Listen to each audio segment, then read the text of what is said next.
कि अब हम लोगों ने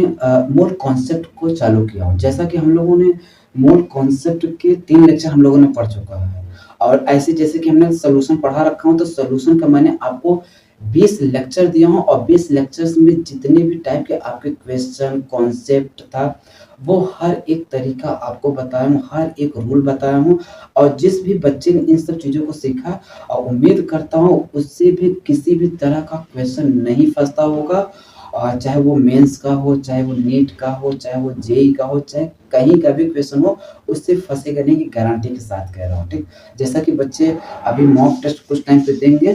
तो उसमें भी दिखेगा कि हाँ, अगर कहीं भी चीज़ें दिखेगा कि हाँ, इस जगह पर थोड़ा बहुत अगर बच्चे ने गलती किया है, तो उसको भी कहीं न कहीं हम लोग उस पर काम करके वो भी चीज़ें सही करेंगे। लेकिन उम्मीद करता हूँ कि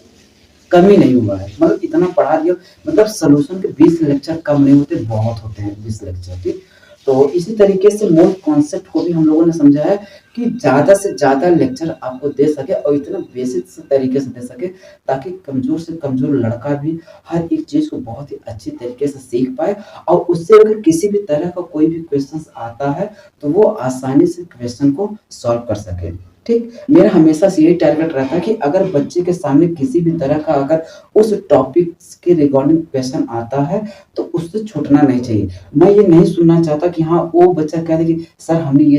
चीज़ें नहीं पढ़ा है। वो हर एक चीज़ें पढ़ा दिया जाता है, बाकी आपको पढ़ना होता है और अगर आप अच्छा पढ़ लेते हो तो ऑब्वियस सी बात है आपसे क्वेश्चन नहीं फँसेगा। तो बाकी चलो अब ये हम लोग 4th वाला लेक्चर पढ़ेंगे, तो उन सब चीज़ों को देखते हैं कि उसमें और सब चीज़ें हम क्या ऐड ऑन कर सकते हैं। बाकी मिलते हैं आपको नेक्स्ट